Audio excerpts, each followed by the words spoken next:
Journeyman is a space that we've created for men to come and just depend on one another, to know that you're not alone, that you're not the only one that faces the issues that you're facing, and that there is a way to overcome it.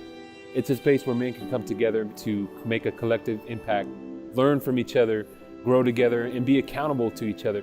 We aim to build, connect, and empower men through practical living experiences in everyday life based off biblical principles. Whether it be a financial difficulty, whether it be problems in your marriage, maybe you feel that you're not a good enough father, you're not doing a good job, you're not alone. A lot of men feel the same way you feel. You can come, be who you are, and be encouraged to know that somebody else has been through what you've been through, and they've been able to overcome it. And it's brought me closer to God. I could express myself. They're there for me. And when you think you're alone and you're falling, they're there to catch you. It holds me accountable to be a better man, to be a better father. It's helped me to grow a deeper relationship with Christ, to understand who He truly is. It's given me an accountability that I never had before. It's helped me to be a better husband. It's helped me to be a better father. It's helped me to lead by example. That we're seeing other churches taking on this brand, men connecting with other men, having coffee, building relationships, and that's what Journeyman is. We believe that it is working. We're seeing Journeyman growing to new levels. We're seeing men being empowered. We're seeing young men growing up to be great journeymen for their families.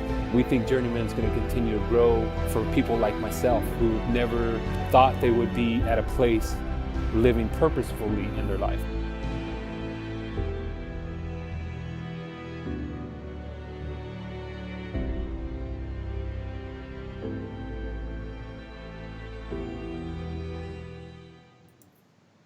All right, guys. Well, it's fight night. Let me see here. You can't hear me. There you go. All right. Well, good evening, everybody, every man out there. Welcome to our Friday night fight night. Tonight's topic is distractions, and man, I'm super excited to have one of my good friends, a great man of God, good homie, and so many other different titles that I'll let him kind of talk about. And man, it's just super excited to talk about tonight's topic with all you journeymen out there watching on Facebook Live. So if you are watching, do us a favor, man, hit the share button on this. Go ahead and comment. We'll be able to kind of get your comments as things kind of come in.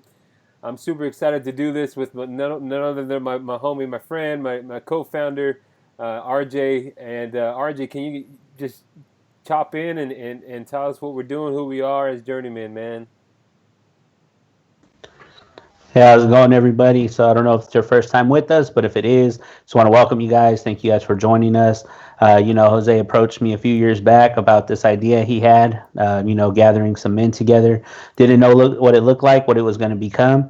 But here we are today.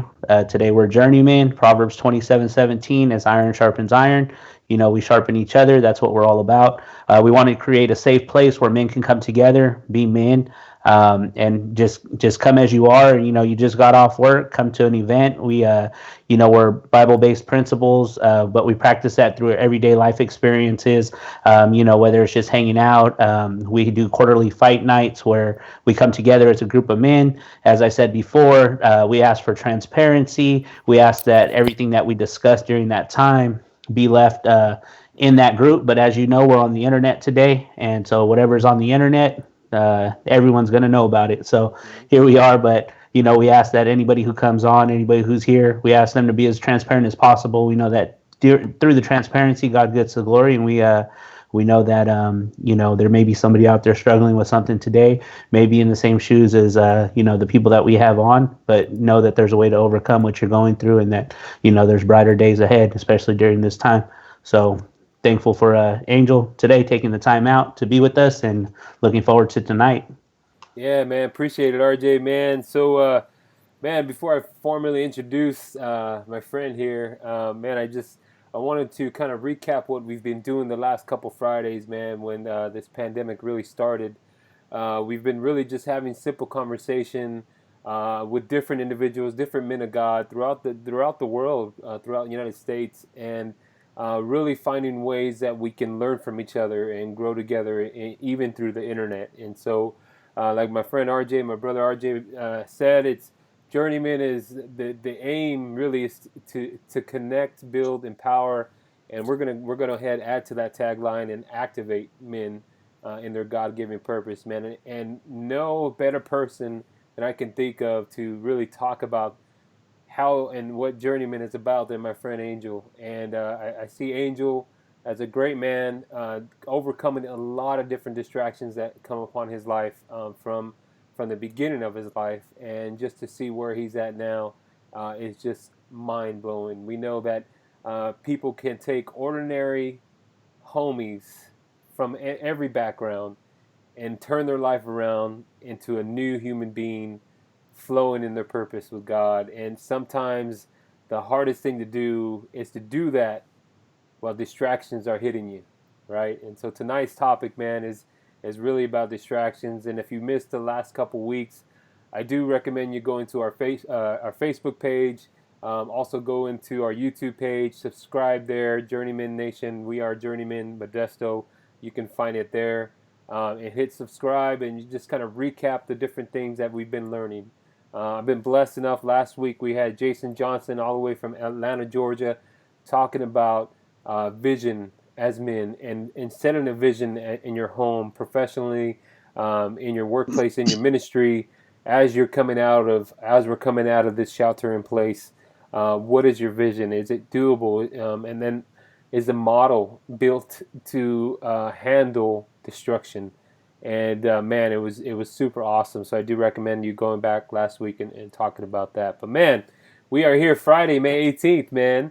And we got local homie from the area code 209, my friend Angel, along with us, man. Anfel Valdez, man. Thank you so much for saying yes to this, man, and allowing God to use you during this time for the now season. And man, from what I've seen God doing from the first moment you walked in to where you at now, it's just mind blowing.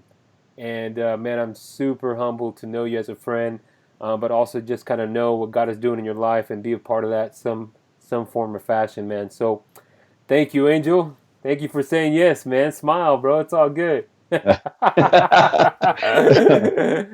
welcome. Thanks for having me. Thanks for Yeah. having me. Thanks for inviting me. I'm very humbled to even be, to be a part of this, and for God to put you on your, for me on your heart to talk about these distractions. It's a big blessing, and I'm just hoping that somebody out there will be impacted, and you're not the only one. Whoever, you're not the only one that has felt pain. Yes, It's just all kinds of pain. So yes, sir. Yeah. That's good, man. Thank you, Angel. And so, Angel, man, let's kick it off, man. Let's talk about the original Angel. Okay, tell me a little bit about yourself, the original Angel, not where you're at now, because we're gonna get to that place. But I would say let's tell me who you are as Angel, as a man. Give me a little bit of your background, where you grew up. Are you married? Kids? What does that look like? Yeah. So I grew up in a little small town called Los Banos, California. Went to grade school there, and been pretty much there all my life. I'm married now. I got 3 kids, so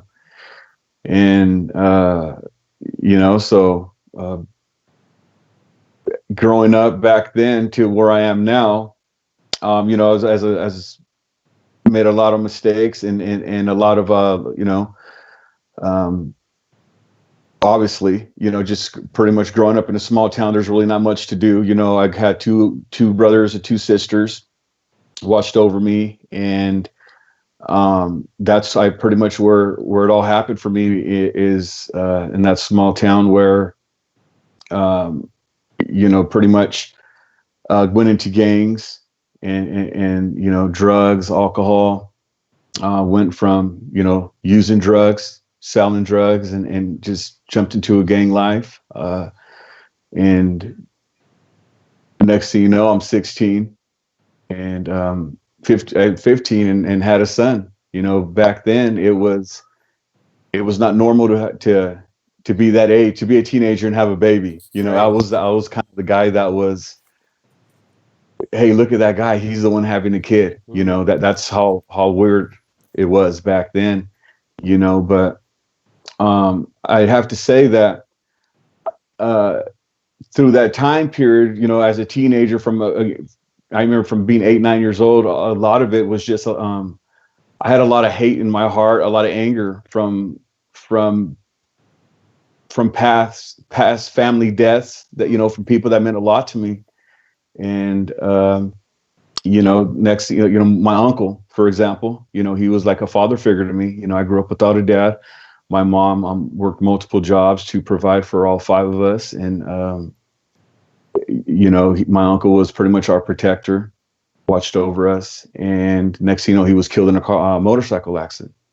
So there was a big void there. And, you know, it's when that I say void, it's from somebody that you're used to being there and watching over you, guiding you, and you know, picking me up from school and stuff like that. All of a sudden is gone, is not there anymore. I didn't know how to do that. I didn't know how to go through that. You know, I didn't know how to, you know, what do you do? You know, I'm like 9 years old, and so I put a spot of just anger. You know, like didn't understand it, but I hated it.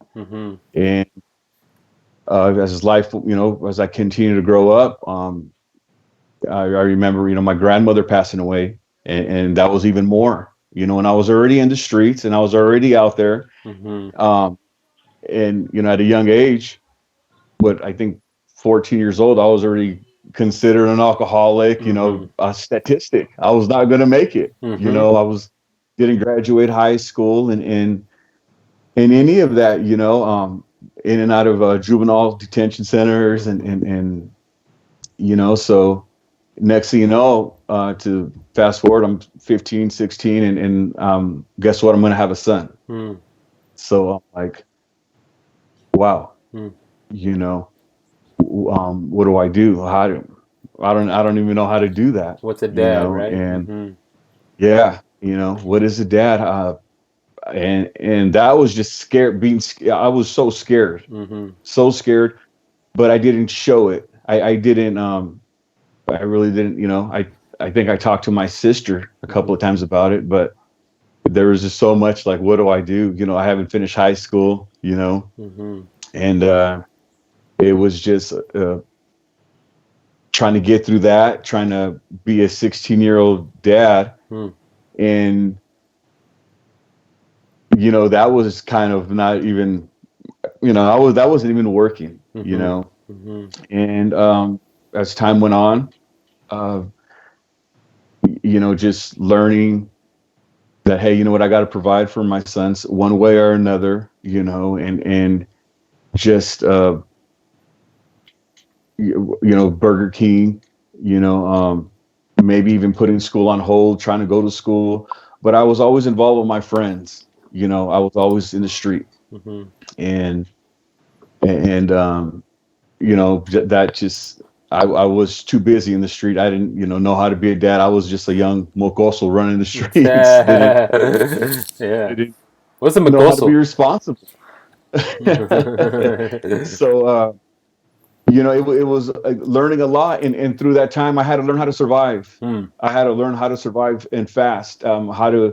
How to protect myself. You know, just you know, again, you know, I mean, I knew what it was to go to bed hungry. You know, where's my next meal going to come from? You know, I put my mom and my family through some hard times, and I'm the youngest one out of 5. You know, and it was just like I thought that the city I lived in was, I was never going to get out of there. That's who I was going to be.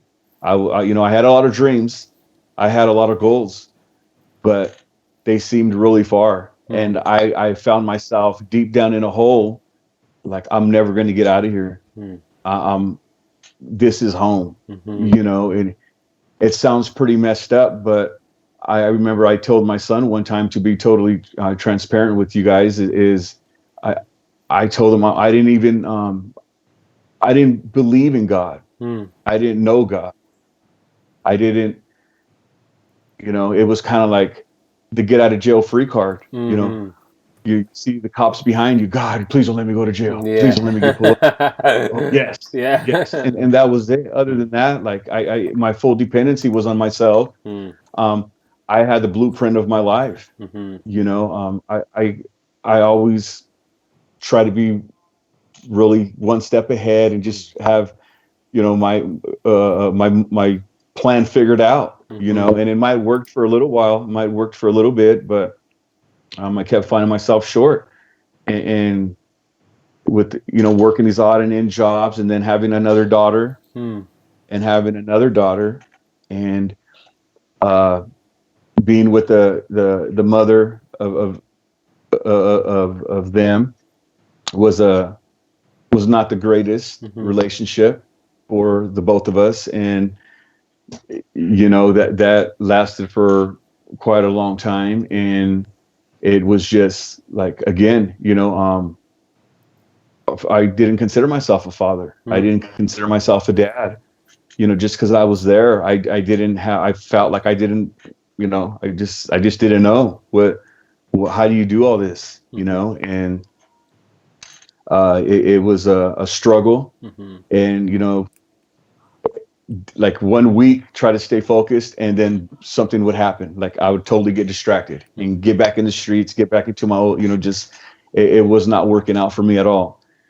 And until I'd have to say,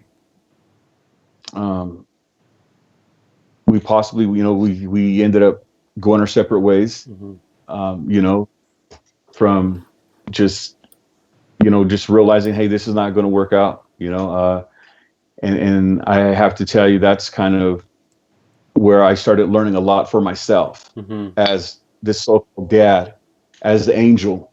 Who's Angel? Right. Everybody knows Angel. You know, everybody knows the homeboy. You know, everybody knows me. I think I was well decorated, you know, in the streets and all that, and you know, fighting for a neighborhood that didn't belong to me. You know, but when you get to a place and you look, I looked in the rearview mirror and I seen a car seat, and I seen my son next to the car seat, and then I seen my daughter. It's like, okay, what am I going to do? I gotta do something different. You know, I can't continue to live like this. And I looked, you know, I worked, and it just, something was missing. Something was missing. I remember I was just like, I'm far from being a dad. You know, I'm not even. That I think I would beat myself up really like a lot. Like I don't know what I'm doing. You know, and these beautiful children love me. You know, I can't even. You know, I'm not even.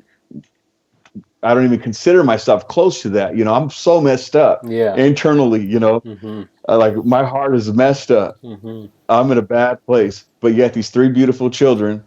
Hey, Daddy, you know, I love you. Can I have some ice cream, or can you take us to the park?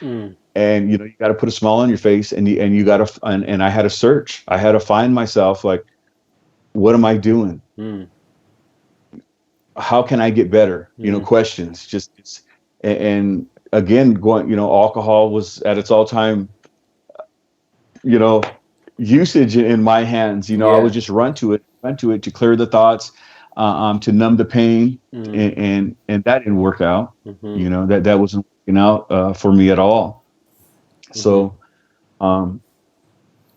you know, it was just a lot of, I'd have to say, just a lot of brokenness in my heart from childhood memories to, you know, just voids in my heart that I didn't have. I wish I had, you know, this. I wish I had that, but it wasn't like that for me. So, you know, I had to learn a lot fast, you know, and had to adapt and continue to do the best that I can do at that time, what I thought was the best, you know. So if that answers, you know, the question. No, that's good, man. So the angel, what was your street name?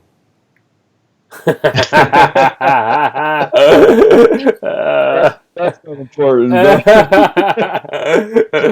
We'll get to the important stuff right now, but I want the non-importance, man. That's gonna be your new nickname from now on out. I'm just call you Mocoso. What did you say? You say you were before Mocoso? I I don't thought I was know. just a young mocoso. That's right. No, man. So really, in reality, in the world, the stats that is put on your life that you were a single dad, you didn't have a father.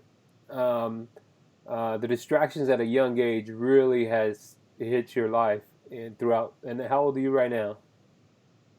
I'm 40 right now. My, woo, man, you look good. All right. Did I just say that live, I know, right? right, man, bro. You look like you're 28, bro. You look solid. Oh, stop. That's Cut it good, out. man. That's really good. No, man. So the distractions, even at your birth point, were hitting you. And you had distractions in not having a father figure in your life. You had distractions of a young age of finding some form of passion or compassion towards a woman, which caused three children. And now you're at this point of, man, I look, and like you said, you have a back seat and you have three young kids and they call you dad. And what does that look like, right? And so now fast forward a little bit, man. Now you are a father, right? And you're still a father, and you're a newly found father as well with another baby, and your wife Michelle, right? Yes. Michelle, and she, you guys been married for how long now? 7 years. Wow, 7 years. That's the Lord's number, right? 7 years. That's what You they got to Yeah. get say. that right, brother. It's I on heard the that. internet. It's on the internet. And now we have a unions group on Monday that you can attend. Yeah, definitely. Sign me up. No, that's good, man. So it's 7 years, man, and man, just fast forward a little bit about your background from the hood in some sense to really struggling to meet ends meet and finding ways to do that by a businessman, I guess you would say. Um, and Brother Ricky says, "Hey, praise and mighty men of God. Hey, how you doing, Ricky? Good to see you, man." Pastor Zeke's on. He says, "Praise him." And Richard Mendez, he's Brother Angel. You look younger than the two guys up there with you. Wow, wow. Leave it to Brother Richard, man. Leave it to Brother Richard. But anyhow, man, you see how that distraction works? Yeah, right. Always hating. But man, no. So let's grow up a little bit, getting into your life now. So you're recently converted. Not recently, maybe what, 9 years? It's been 8 years. 8 years. Okay. Yeah, So eight 8 years, recently found God. What at that moment in your life, 8 years ago, the old angel, you already made some decisions with the wife, and you're starting to think about, hey, settling down, and what does that look like? What was the one decision factor for you to change your life at that moment, spiritually? Um, I'd have to say that it was me, Hmm. and that's a hard question, Jose. Yeah. But I'm going to answer that. And I say hard because carrying that, what we just talked about, and I just put it in a nutshell. I wasn't going to go into full detail and all that, but again, carrying, the a hardened heart, Mm-hmm. right? What is that? It's just feeling not worthy. Mm-hmm. You know, Mm-hmm. don't I didn't believe in love. I Mm-hmm. felt like I was just I always had to put a barrier Mm-hmm. around me, around Angel, because the people that I love dearest, they left me. Mm-hmm. So I put a barrier around that, Mm. and to protect me, and um, I had to just really come to a point where when I met Michelle, um, she was, the stars, the moon, and wow, like, but to myself, I would ask myself, how can somebody like that want to be with me? Mm. And I would tell her like, I'm just going to mess up. And she would just laugh at me. And she's like, you don't know what you're talking about. Let's go get some dinner. And I really carried that bag of just, memories, unforgiveness, just past, past relationship, like I'm just really going to mess up. I'm going to mess up. I'm going to, and I came to a point, I was just like, you know what, I gotta do something different. If I'm gonna be with her, I gotta be different. If I'm gonna do this, how can I? How can I? To really get into it, it was just, she invited me to a camping trip, and I think, that's where me needing and me wanting, but didn't know how to go about it. It seemed so far. It seemed like I just didn't know the plan, and yet my plans were breaking apart. My plans were slipping away, not working at all. Just court dates, from a person that had a lot of money at a time to new clothes, new everything. To now, hey, my bank account's not looking too good. Like my pockets are touchy. Angel, what's going on? And I remember just court dates after court dates, and I said, wow, what am I going to do? I'm tired. I'm tired of this. I'm tired of, and again, looking in the rearview mirror and just seeing the three beautiful children that didn't know what dad was carrying, but they would see, but didn't know. And I'm glad they didn't know. I'm glad that they didn't need to know that. It was just a point where, you know what, Angel, you need something different. You need something different. And she invited me to a camping trip. And I first said no. I'm like, no, I got to work on some stuff.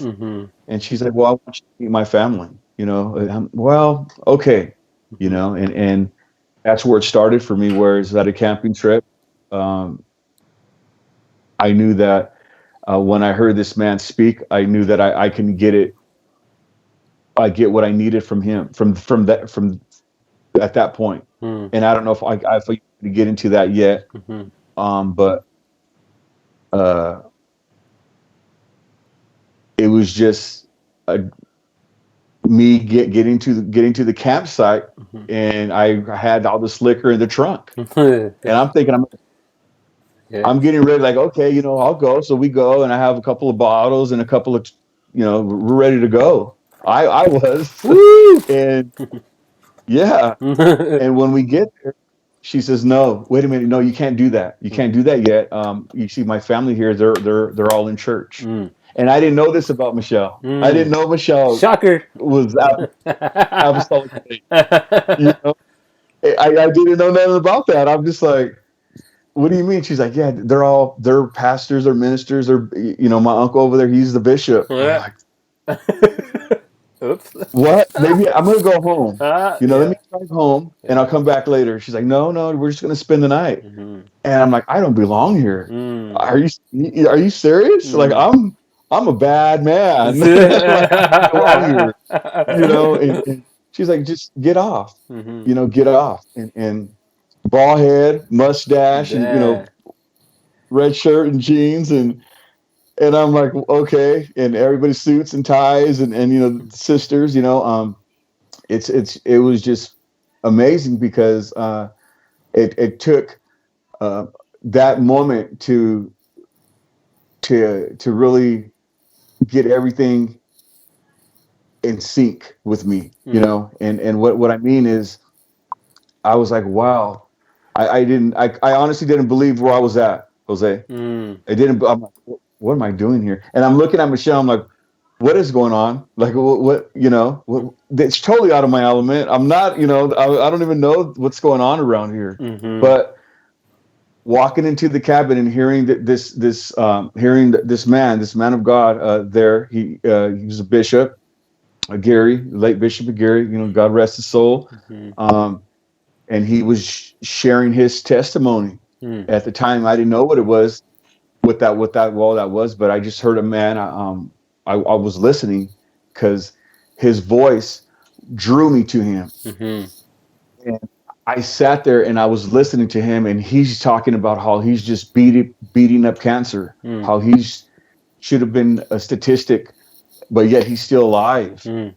And I'm sitting there with my little problems compared to this man of God's, and I'm like, I remember my eyes just started tearing. From that moment. I think I can count the times I had cried. I could count the times I cried. It was probably maybe at my grandma's funeral, and that was it, maybe. But that day, tears just started coming down my eyes. My hands started sweating, and he just said, "You know what? You got to get connected." And I'm like, "What does he mean? What does this mean?" And when he was done, he called me towards him. I wanted to meet him, actually, so I asked around, say, "Can I meet him?" They said, "Yeah, walk up to him." And I went up there, and he grabbed my hand, pulled me in, gave me a hug, and looked at me, and he says, "Jesus loves you." And I looked at him, and he says, "You got to get connected. He wants to know you." And I'm looking up. I'm like, "Thank you, sir." I didn't know what. What do you say? Yeah. I'm like, okay. And with the biggest smile, with the light in his eyes, and I'm like, okay, sir. And he prayed over me. And that day forward, leaving there the next day, something was not right inside of me. I kept hearing his voice over and over. And I just kept hearing that. I remember the following day, coming back to Stockton, and about to open up those cases of beer and liquor I had, and I'm like, okay, it's going to be on now when I get home. Yeah. And I'm in the garage, and I'm drinking, and I'm trying to forget that voice. And I just didn't understand what that meant. I asked him, like, what does that mean that Jesus loves me? Like, I'm a bad person, I don't understand. And I asked Michelle, I'm like, Michelle, why did he say that? And she's like, you know what? That's just who he is, and she didn't tell me the whole, I was learning about Michelle, and I'm like, okay. And she goes, and by the way, my grandmother invited me to church, so we'll be there on Sunday. What? Wow. And it was that day that I knew that something I needed to make a decision, and something had to change. And talking about distractions, again, before that day going to church, it was like a few days away, almost a week, I think it was.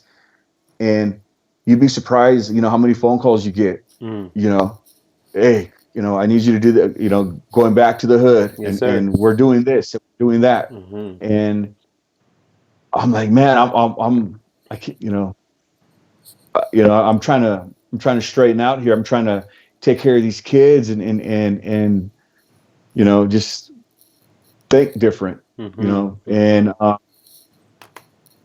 that Sunday, I remember the Pastor Benjamin McGarry, he was preaching, and I, being at that time, you guys that are out there watching, you got to understand that I didn't know nothing about church. Nothing about church. I knew nothing about God. I knew nothing about none of that. I was just with my girlfriend at the time, and I was being respectful, and she said, we're going to go to church. So that's what I was doing. Okay. Was it on the top of my list? It wasn't. I thought of 100 excuses not to go, but I do know that if I didn't want to hear my girlfriend yell at me and be mad at me the rest of the weekend, you got to listen to what she says. And I'm like, okay, I went. So I went. And as I walked into this church, loud music was going. I think I made it to a little bit after the worship service. And a man of God sits there and he stands there and he shakes my hand, pulls me in, gives me a hug. And I'm like, what's going on here? Everybody hugging me, Yeah. I don't got no money. You know what I mean? Why are you hugging me? And that's just who he was, Mhm. and that was it was just really out of my comfort zone. Mm. Um, I think I waited in the restroom like 15 minutes, Mm. just kind of looking on my phone but I go, this is weird. I can't be in the restroom for like, I got to go sit down. So I went to go sit down and I remember just listening to the sermon was on salvation. And I remember Pastor Ben, he was just preaching and with authority and just I heard him say something like, aren't you guys tired of living your same life over and over and Mm. nothing's changing?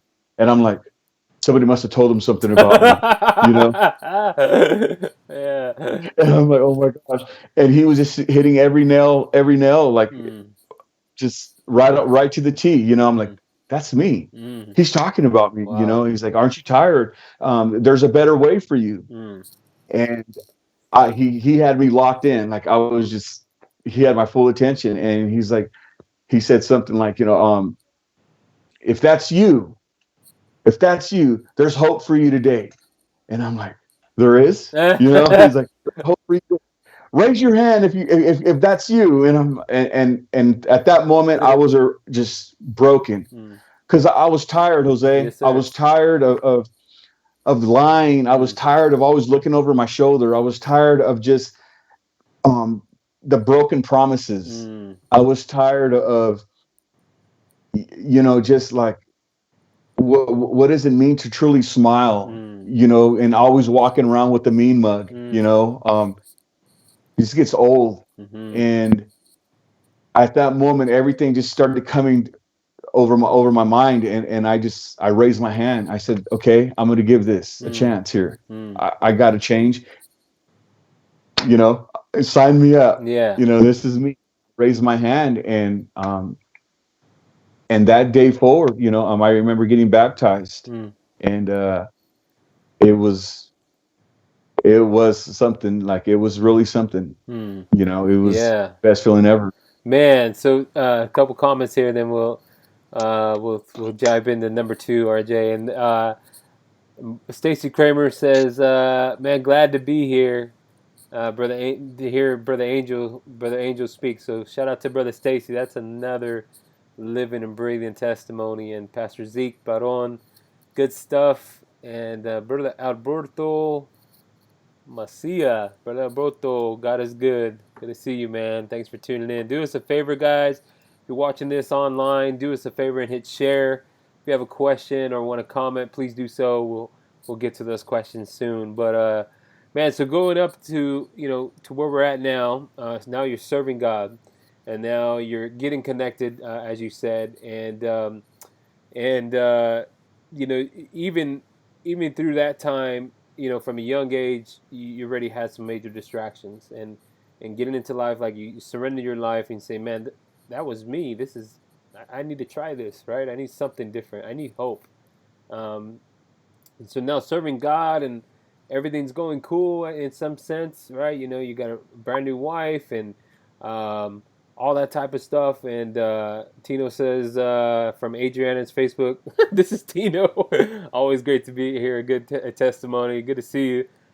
Tino, thanks for tuning in. Do us a favor, man. Hit share for us and when you're watching. But growing up and getting the distractions, even now you're up to this point. We're talking about distractions tonight, and I believe that God has used you in tremendous ways to really leave a breathing testimony of overcoming that. And so getting into your life, walking with God, man. And so from this point on, we're gonna transition into that conversation. So, RJ, you want to take it on from there? Yeah, definitely. Yeah, Dave, I enjoyed hearing the testimony, man, from your youth and everything. And I think that, like, my mom was 15 when she had me. So, growing up with a 15-year-old mom, I kind of understand probably how much it was, difficult for you to be a father at 15. I mean, you're a kid raising a kid, and but I know who you are today, and I definitely know that you're a powerful man of God, an amazing dad, and so thank you for sharing that. But yeah, let's get into so what would you define as distractions? Like, what does a distraction mean to you? Like currently in this state, as where we are now, serving God, what would be some distractions now? I mean, we had all these distractions previously, and I guess these distractions could say keeping you from God, or finding God because you were wrapped up in other things, and you didn't know anything really too much about God. So now you're serving God. What are some distractions during this early part of your transition, and then we'll get into the later part of to up to today. Um, one thing is I got to tell you, and this is this was key for me. So I had met Pastor Benjamin had met with me, and before I had got baptized, I was I had to do a meeting with him, and one thing he had shared some stuff with me, and towards the end of that, he said, Angel, I can pray with you, I can pray for you, but one thing I cannot do is I cannot physically pray for you. You have to learn to do that yourself. And at that moment, I was like, okay, thank you, sir. And I didn't know what that meant.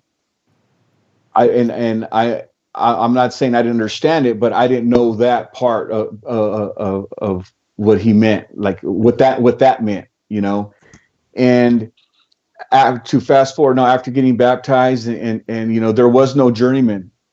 I just had the Bible, and I was fortunate. I'm actually very, very blessed to. My wife has a family filled with men of God and women of God, and just pastors, and I got one that lives uncle at the corner, and he's a minister, and so it's distracting was distracting for me was not being with the family of God, not being with another brother, not being with my uncle. And one thing that would kind of would try to pull me away was the streets again. You got to understand. I was an alcoholic. They labeled me an alcoholic. I was, I used to like to sell drugs. It was easy, fast money for me. I used to love, hang out at the club and that element, But I do know that I was like, you know what? I told God I was not going to do that no more.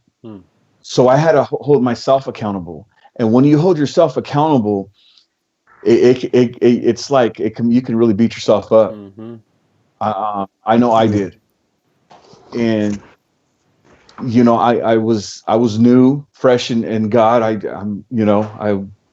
I remember going to church with a polo shirt and shorts. Yeah, and I'm like, I remember looking around, and I'm like, why is nobody wearing shorts? Anything. If nobody told me, everybody was hugging me. Everybody loved me. They just loved me, and they would, hey, come back again. But I would, it was just the phone calls from the old friends, and how you talk and how you respond, right? I couldn't jump out of the car and start challenge somebody off at the corner when I just got out of church, because I told my God I wasn't going to live that life no more. And not to say that I didn't do it, but how did it make me feel afterwards? I felt, oh, Angel, you're a hypocrite. Then this is being real. I mean, Angel, what are you doing? Oh, I'm not even going to go to church anymore because I just cussed yesterday. I'm just, I can't go to church now. I mean, oh, look at me, and it would just totally distract me, not only from God, but from my wife. Like, it's just the attitude I had. Mm-hmm. The mind frame, the thoughts in my mind of just the way I think, the way I would think back then. Um, it would veer me, distract me big time Mm. from things that matter. That, hey, it's okay, you messed up. It's okay. Mm. Get up and keep going. Mm-hmm. You're going to, you're going to fail, but you got to get up. Mm-hmm.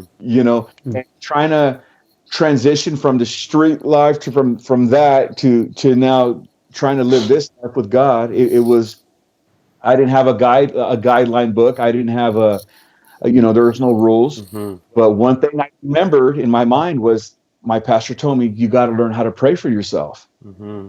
And I remember, as I told you guys, I would hold myself accountable. Mm-hmm. You can't be doing that, Mm-hmm. And I remember falling on my knees. And the first scripture I remembered from the Bible was, I think it was Psalms 1. Mm. And you know what? That's when I would pray. When I remembered Pastor Ben telling me that, Mm-hmm. I'm like, I'm going to apply this because he Mm-hmm. told me that. Yeah. Apply it. It has to work, Mm-hmm. So I memorized it, and blessed be the man that walketh not in the counsel of the ungodly, Mm-hmm. nor standeth in the way of sinners, nor sitteth in the seat of the scornful. Mm-hmm. But in his delight is in the law of the Lord, and in the law of the Lord do he meditate day and night. Mm. And do meditate day and night. That would just hit me in the heart, and I would just read, guys. I would read, Jose, and I would read that part, and I would cry my eyes out. Like, God, I don't want to be, I don't want to let you down. Mm. And I would really just be so heavy, like so just hard on myself, because even though I thought I would mess up, I at times I thought that I wasn't worthy of going back to church. Mm. I wasn't, I didn't fully understand and develop all that at that time. Mm. And I would be totally distracted, just like from that. Mm-hmm. The thought in my mind would distract me, like, you know what, this is not working. Right. The arguments, with the newly married. Ding ding. That's the real fight night right there. Right? It's like blended family. Mm-hmm. 3 kids Wow. on my side and 2 kids on her side, and next thing you know, we're in this one home. And the arguments, you're gonna have indifferences, and it's like, you know what, God's just not working for me. Mm-hmm. This stuff isn't working. And it's like, no, wait a minute. This is a lie. Mm. And again, being able to share with my family, with my these intimate conversations with my uncles, and again, it's like there was no journeyman. There was no I wasn't aware of all that. Mm. But I did know that I didn't want to let God down, because I didn't want to go back to where I was. I didn't want to start. I said no, and I want to do things 100%. Right. That's what it looked like for me, of just when being distracted. But I would always fall down on my knees, and God, help me with this. Mm-hmm. Help me with this, and with the family that I had, just encouraging me, like, hey, I'm proud of you. And I'm like, you don't even know what I did yesterday. You don't even know what I was thinking. And it was just really, and I'd have to get up. I would get up and like, okay. And what I'm saying, get up, is snap out of it. Yeah. You snap out of it. Okay. Wait a minute. I can't be living in, what is it? How do you say it? Just drowning in your mistakes. Yeah. And I'm like, I think it was me and my sister out of my whole family at the time that were baptized in Jesus' name. And not that they ever told me anything, but it was just like other conversation, like, oh, what is it? You're a holy roller. Yeah. You're this. Yeah. And I'm like, wow, that's okay. So Right. it was just really holding myself accountable of to not be distracted and to not go back there, because I wanted to be better. Yeah. I wanted to be in every area. So man, then looking at from your past to now, kind of like getting into your new walk with God, even at your new walk with God, there were some daggers or some distractions by trying to pull you back and that's over and over. Every journeyman that I talk to, new believers, are those are the knickknacks, right? And man, shout out to Wade, man. Wade Patton is on, man. Shout out to We're Pastor going Wade, in man. We this. love you, man. He's a really good friend of mine. And he says thanks for being real, brother Angel. So Amen. and then shout out to Oscar. He's not watching. Shout out Oscar Ramos, a new journeyman. He's watching on Facebook too, man. He says, "Son of God, Nice, his nice. journeyman's his family, and he appreciates journeyman and brother Angel for your testimony." But looking at the distractions, even just at becoming a new person from the statistics person, there was even distractions at the beginning stage, right? And so let's grow up a little bit in a sense of walking with God. Now you're saved and you're baptized in Jesus' name, and now you're walking this path with God, and you're staying connected, pre-journeyman, and then what happens, man? Let's look at that. Let's dive a little bit about distractions, even and in times of serving God. What did that look like for you, man? It was it was it was tough because as I continue to grow and build the relationships with the brother in that church and you know with the pastors and the ministers of God, uh, you know, one thing about journeyman is that you know it's connect, build, and empower, Mm-hmm. and it's being real. Okay, now one thing is being real all the time. And Okay, talking about like you know we just had a disagreement on the way to church, yes, sir. but can you still praise God through it? Come on. Are you just going to let that distract you and mess you up and sit in the car, maybe even sometimes drive home, Jose? Mm-hmm. You know, getting a little bickering, and you know what? I'm just going to go home. I'm not going to church today. No, we are going to church today. Mm-hmm. God didn't do nothing to us. Right. Why are we not going? Mm-hmm. You know, and it was that type of uh, passion inside of me that I was tired of giving up on myself, Jose. Mm.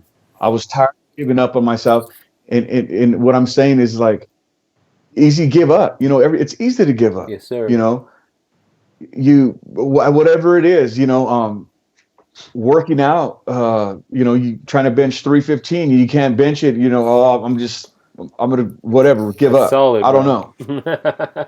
You know, and it's like. You know, marriage, right? You get in a couple arguments. Oh, you know what? I'm divorcing her. I'm leaving her. Ding, You know, ding. and I'm hitting different topics here. Mm-hmm. You know, um, spiritual life, being connected with God, and trying to, you know, starting this walk with God. I've already been in it for a while. You're going to get in an argument. You're going to something's going to happen. You know, and what do? Well, you know what? You keep going. Yeah. You keep going, and you still go into church. You still, you know, you tell a brother, you know, at church, hey, you know, just because he has a smile on his face, a genuine smile with a genuine heart. I'm walking in there. I remember one time, the day before, it was that weekend I had a bad weekend, you know, as an example. As Friday, it was something happened, and I remember Sunday, I was already making excuses of not wanting to go to church. So I already had my weekend planned out for me. But guess what? Look at weekend.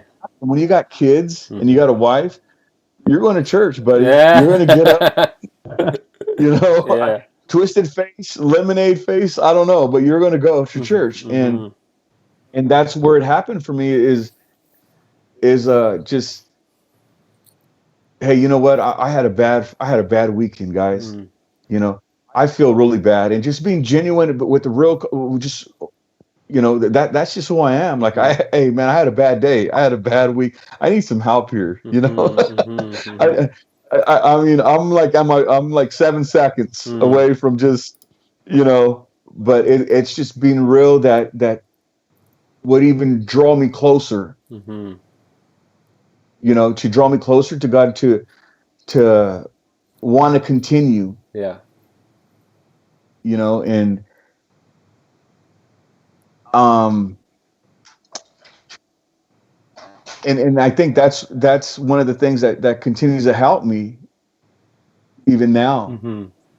It's just you know what, I'm not going to stop. Mm-hmm. I'm already here. There's I can't go back there. Mm. I can't make a left turn here Mm-hmm. because it's a one way. I got to keep going forward, and it's talking to the brother next to you. I remember for a while just not being afraid Mm.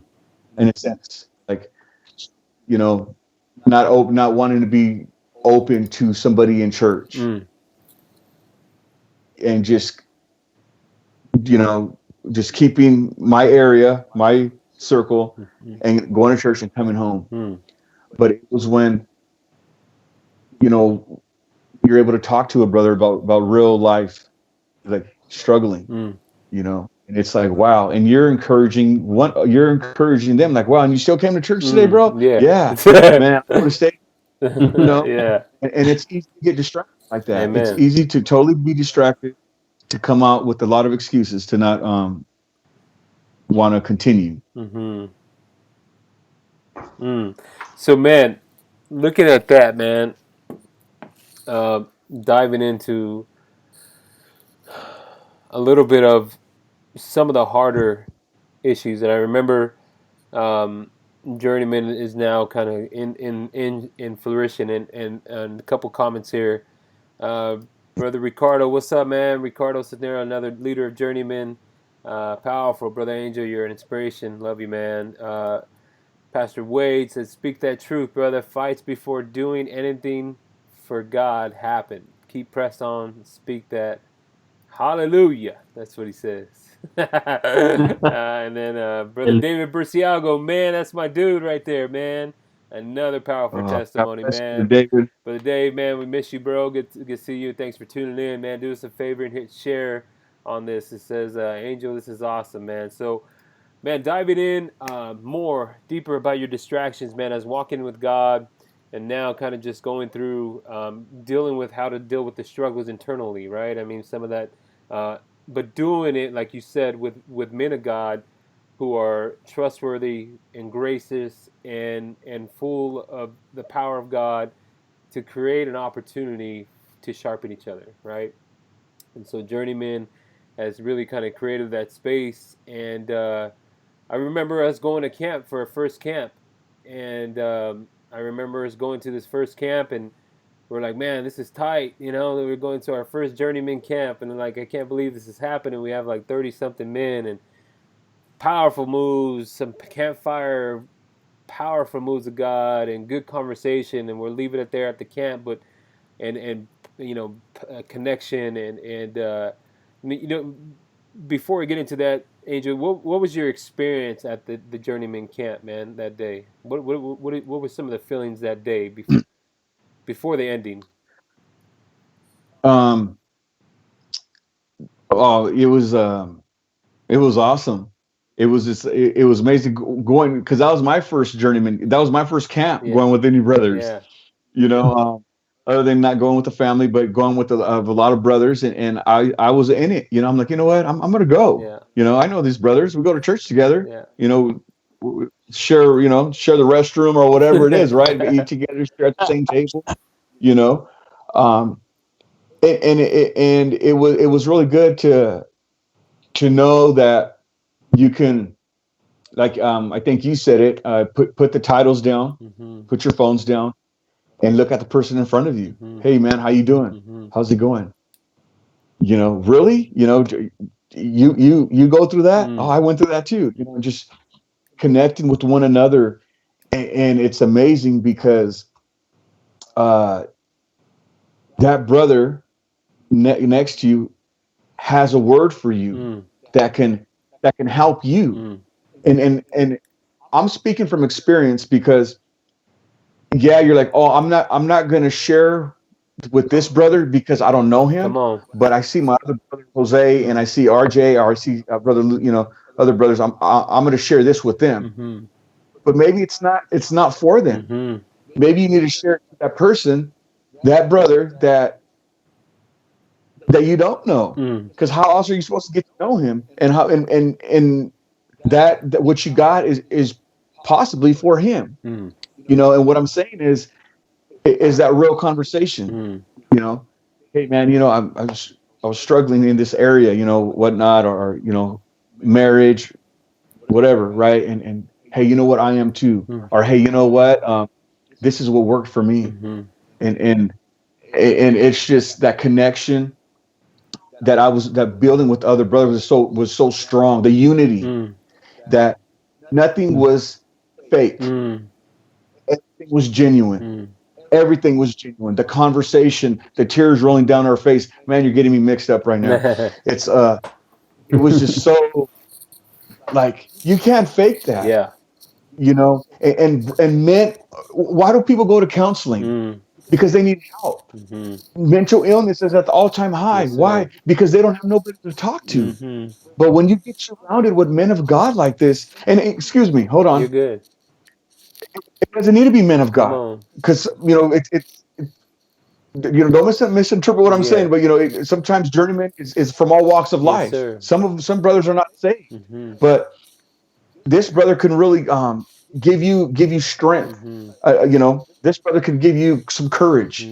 This brother can really, like, tell you something and warms your heart. And it's that genuine conversation, building with each other, and then the prayer campfire that we experience, and then that intimate conversation just with one another, one brother to another brother, like, you know what, we're in this fight together. Amen. You know what, and I will go and get you. I will go and get you and pick you up, because I'm not going to see you fall. That's right. We'll sit at the same table in heaven. Amen. That type of love, that compassion. And it's funny because some brothers I don't have dinner with all the time. I don't see them every weekend. But the spiritual connection that we have, oh my God, that it's amazing. It's amazing. It's so what that was for me, it was empowering. And in a different area of my life where it was like, well, I'm not only here for myself, I'm here because these brothers love me, and they need me just as much as I need them. So that's counseling.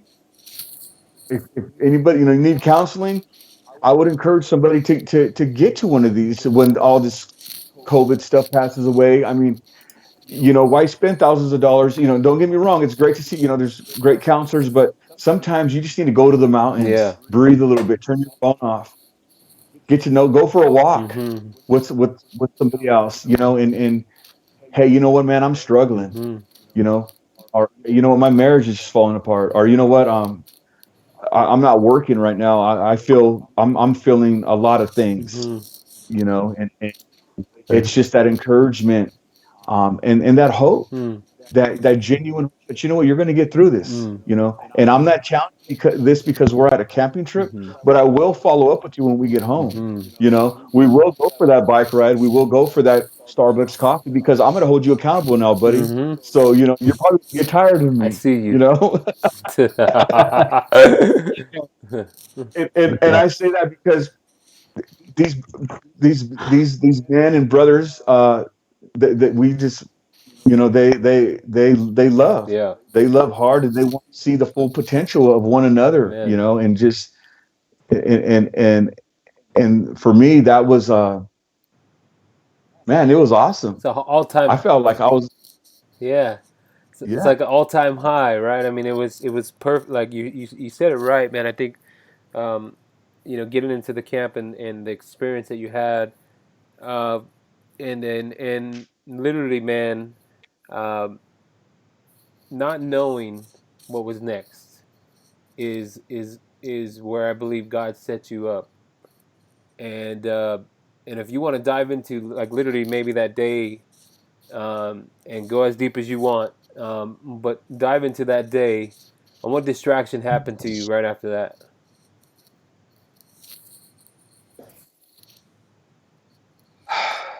Um, so,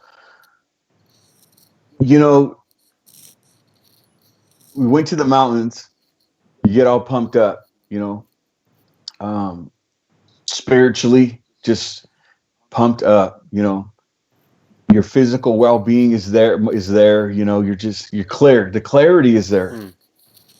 And when I get back home, I'm gonna hug my wife. Mm. I'm gonna, man, she's the best. Mm-hmm. You just the vision is different. Mm-hmm. The clarity is there. Can't wait to get to church because you just know that God has a word for you, and you already made that a commitment that, God, I'm only going when I'm only going where you want me to go. Mm. I'm only going to move when you want me to move, Mm-hmm. and I want to be in full obedience with you. Mm. Type of commitment. And it feels so great. And then coming back from the camping trip, that following Monday, I think it was Monday. Yeah, it was Monday. You get a phone call at 10:30 that my 16-year-old daughter was killed in a car accident. Mm. So I'm like, what? What are you talking about? Mm. Um, and that didn't look very well because her and I had just had a disagreement Mm. earlier that month, Mm-hmm. and she was not speaking to me. Mm. And all of a sudden, the next phone call I get is that she's killed in a car accident. Mm. So I leave work. I have to come home and tell my wife, and I didn't absorb it. I didn't believe it. Mm. I didn't. I just didn't believe it. Mm-hmm. Period. And I got home, and my wife's like, "Honey, is it true?" And I said, "You know what? I don't know. I gotta go. I gotta go see what's going on." Mm. And she's just, broken. You know. And I walk out of the house, and one thing that I remember, and I wish I didn't remember it, was the loudest screaming, groaning noise ever. Mm. And excuse me, um, I shut the door, and I felt totally distracted, broken Mm. in pieces. And I said, God, what am I going to do? Mm. And that noise was her screaming, crying so loud. It was like it was a confirmation that it was true, Mm. that she was gone, that Celeste was gone. And as a husband, you're there to protect your wife. Mm-hmm. As a father, you're supposed to protect your children. Mm-hmm. And I just lost all that. Mm. I took an L. It felt like. Mm-hmm. And I didn't I heard that noise, and I remember taking a deep breath, and I was like, what am I going to do? Mm. And I remember looking left and looking right, and just trying to find something Mm-hmm. to take those thoughts away. And the first thing that came to my mind was Psalms 121, was I look up to the hills. Mm. Um, I believe it's like I look up to the hills to I lift my eyes up to the hills, where from where comes my help. Mm-hmm. And verse 2, it says, my help comes from the Lord, Mm-hmm. which made heaven. Mm. And that's what hit me. Mm. And I was like, God, I need help. And it's amazing because at that time, that's what came across my mind was Mm. Psalms 121, Mm. was that. And I'm like, okay. And I was like, God, I need help. Mm. Okay. And I drove down there, and sure enough, She was killed in a car accident. She was 16 years old.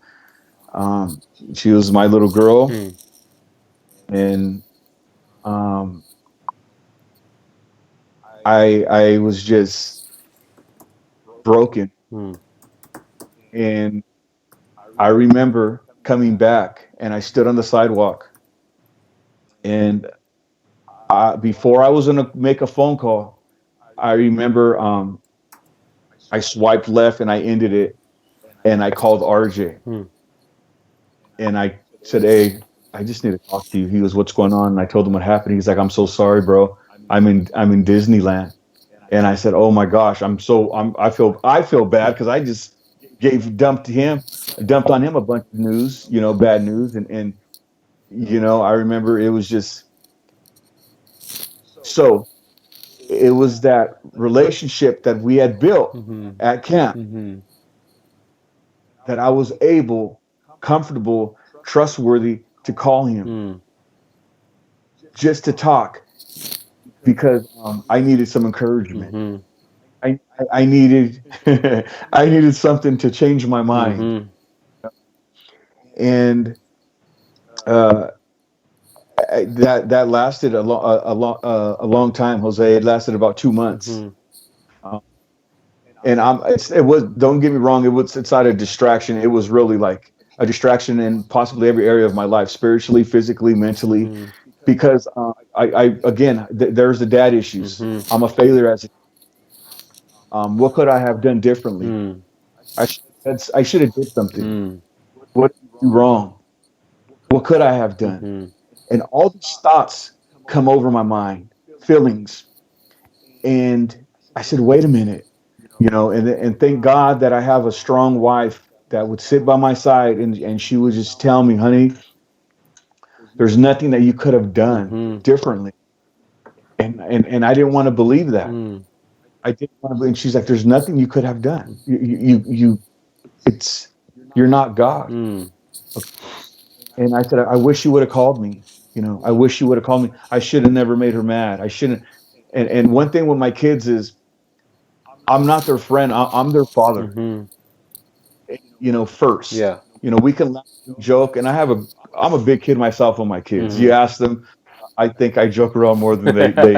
I should be saying that, but I'm their father. Mm-hmm. No is no. And this is why, Mm-hmm. and when they have a idea, they share it. And I ask questions. Well, why? Well, how do you want to do that? Mm-hmm. And this time I wasn't able to do that with her. Mm. I I beat myself up for quite a while, and the mind is a powerful thing. And I remember, like, I just felt like a failure. Mm. And I remember going to church, and and still going to church, and just like, it wasn't there. Mm. And as a matter of fact, I remember I said, I'm not going to be in agreement with these Mm. thoughts, because it started becoming a problem at home. Mm-hmm. Like, I was shut down. Mm-hmm. I wasn't really saying anything, but my mind was saying a bunch of things, but nothing was coming out of my lips, Mm-hmm. Mm-hmm. and that's not, Right. you know. And I remember, as when my wife had told me, uh, I'm going to do the pictures Mm-hmm. for the funeral. And I said, are you sure? I can't do that. We'll pay somebody to do that. Mm-hmm. And she said, no, I'm going to do it. Mm.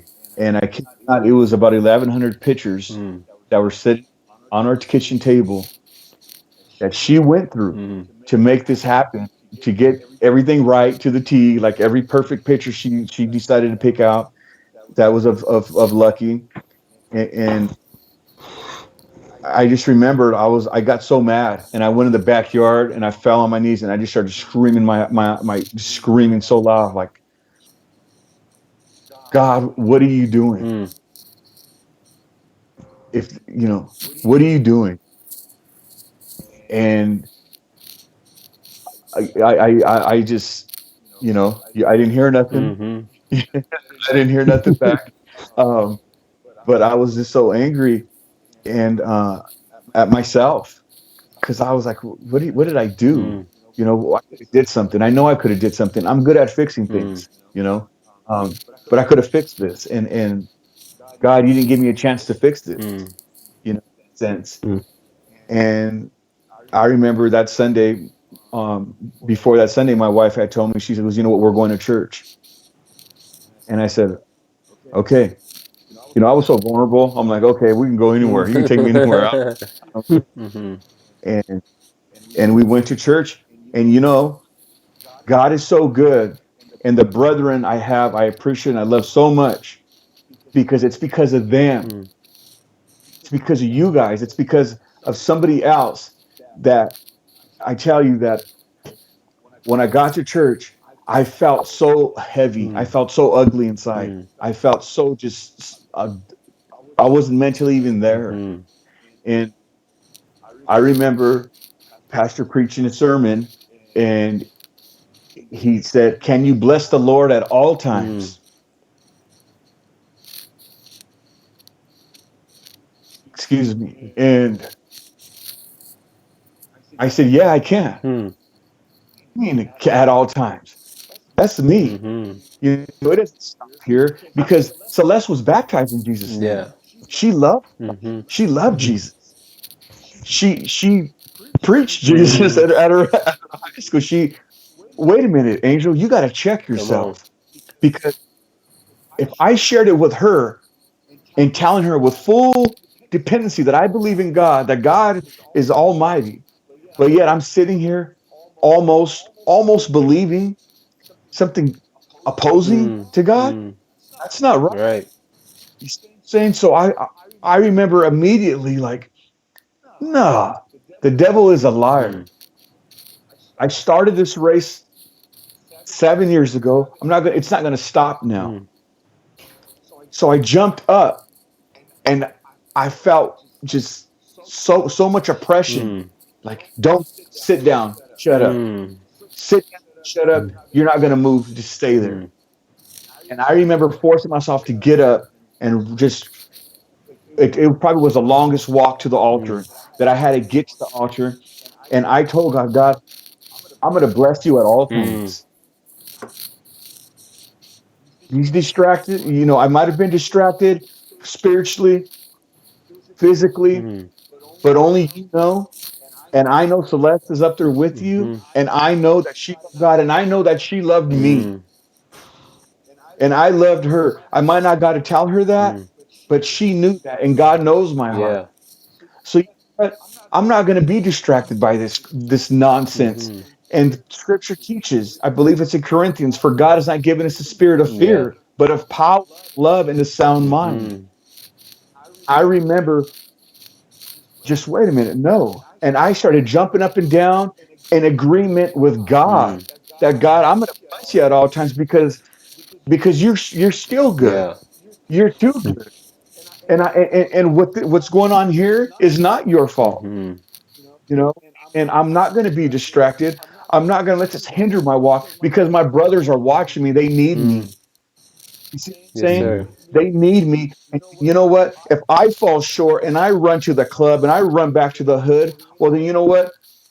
I'll probably take two or three brothers with me. Mm-hmm. I'm not going to do that. Mm. Their lives are more important than than the circumstances I'm looking at. Mm-hmm. If that makes any sense. Mm-hmm.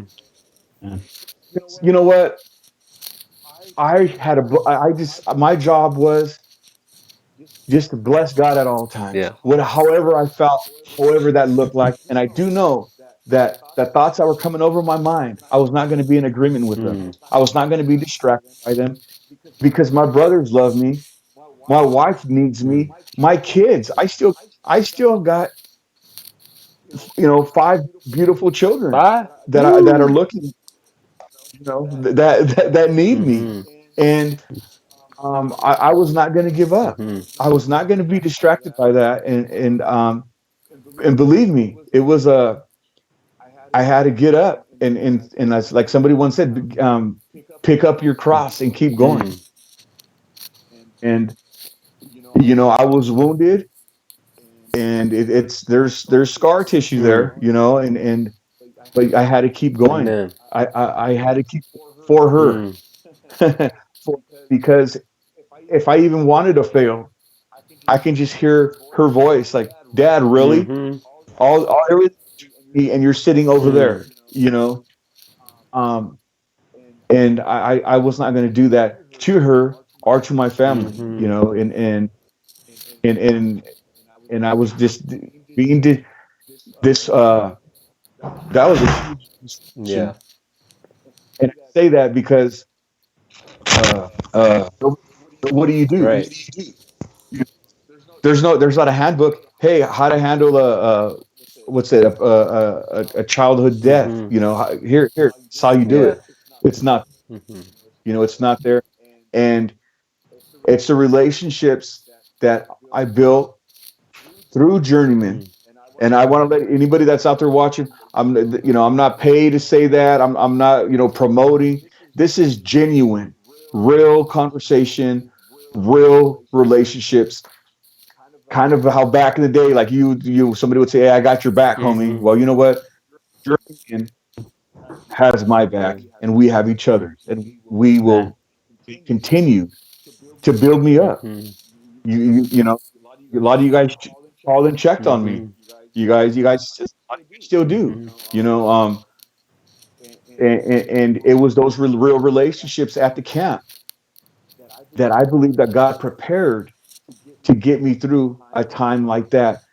That I will not be distracted, Mm. but through the relationships that I built with these brethren, and they built with me. Um, God really helped utilize them to get me through, Mm. and to do so. Wow, man, that's super powerful, man. And I want to press pause there real quick, man. Just a couple things. Man, Alfonso Stewart says, "Hey, brother RJ, what's going on?" Alfonso, thanks for tuning in, man.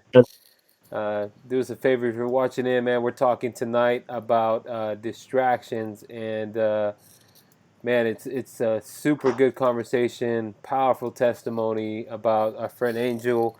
Um, being a statistic in a sense from a young age, from the hood, from a mean mugging vato loco to a powerful man of God in his words, even through being saved. There's been some distractions with the loss of a child, man, and you said something during this part where you said, "Man, God prepared me." And I believe that through these times of the camp and going to the mountain and getting built up and having that opportunity to really kind of just share and get empowered and in a sense leaving with some sense of empowerment and purpose that God was setting you up for, even for that moment of a loss of a child. And then we get in, man, and then man, just literally maybe buried child, what, a year, and and then another distraction, man, another distraction, and man, I want you to just tap on that a little bit, man, and see what happened from that moment. So yeah, I mean, wow. Um, so my wife was planning a 1 year um, dinner fellowship to celebrate Celeste's 1 year anniversary. And she was trying in the middle of planning that, but in the middle of planning that, she had a doctor's appointment with an I believe it was a what would you call that, like a Yeah. scan she had to do. And so we go there and we do that, and all of a sudden the nurses come with a sad face, and they're like, pretty much, "Michelle, there's spots on your liver, and there's a mass on your colorectal intestine, and it looks like cancer." Wow. And I'm like, "Wait a minute, let's hold on real quick. We're about to go have dinner. Like, Mm-hmm. what are you guys talking about?" You know? And we didn't verify it because they're not that type of a cancer doctor, but there is spots, and from their experience, it does look is cancerous. So that was like, okay, you got to be kidding me, you know? And I think that's where the anger came out. You know, that's where like the Hulk came out, right? And I say that and smiling because man, God has been so good. You know, he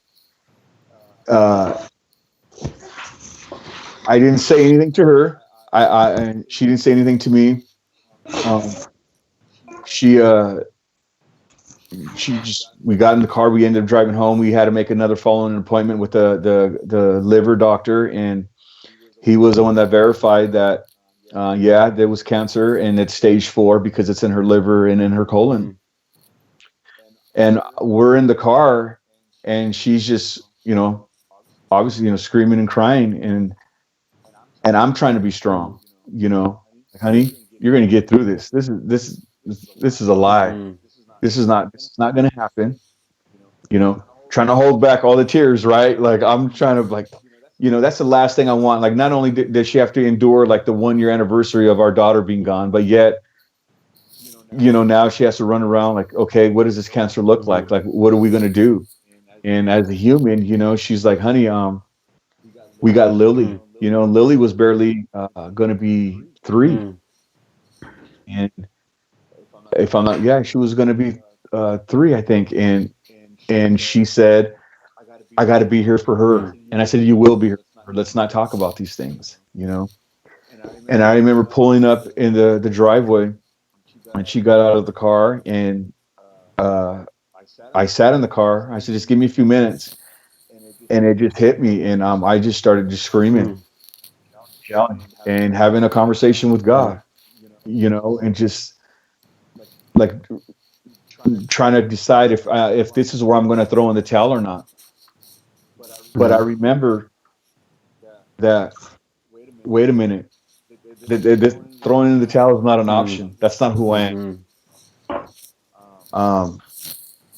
And the man that planted the seed, the man of God that planted the seed was, you know, it took me back there. I just was reflecting. Like I remember him saying that once. He said something like, as Bishop Gary, he said something like, I like going up to the mountain, but I don't like coming all the way back down, going up and down, up and down. I like to stay on the mountain.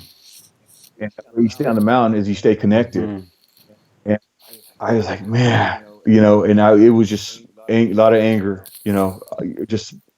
And I remember I called Pastor Ben, and Pastor Ben just told me, and it was amazing because I felt it through his voice, the authority through his voice.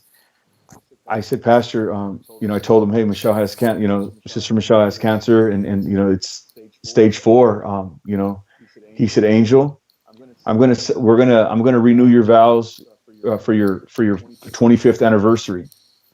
Angel, the hand of God is over this. See God's hand through this. God's hand is over this. Amen. And I'm like, I kind of sucked my. Yes, Pastor. Amen. Okay. All right.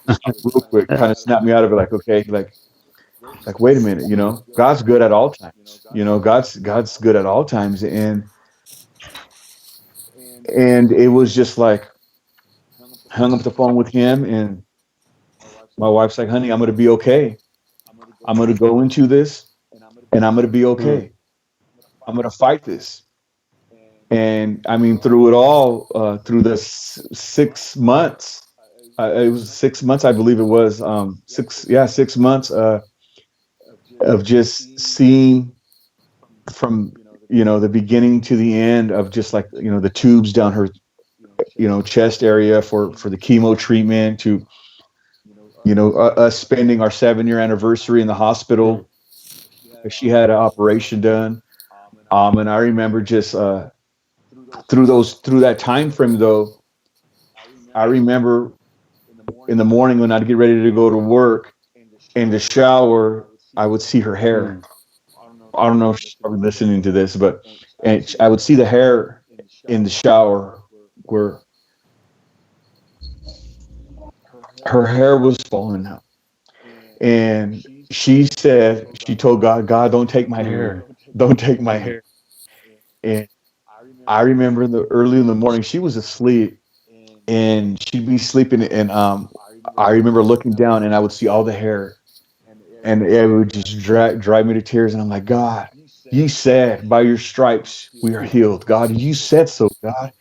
You said so, God. I know what you're doing. What you're doing is you're reconditioning her Mm. hair. I know what you're doing. You're just, and I'm just speaking, Jose. I mean, she didn't know this because she'd be asleep, and I would grab her feet, and I would just be praying in Jesus' Mm. name with everything inside of me. God, I know because you said so. And thoughts get out of my mind. Everything that is not of you, Mm. God. Everything that is of God, remove it from me. Every thought, everything, remove it from me. Remove it from me. Mm.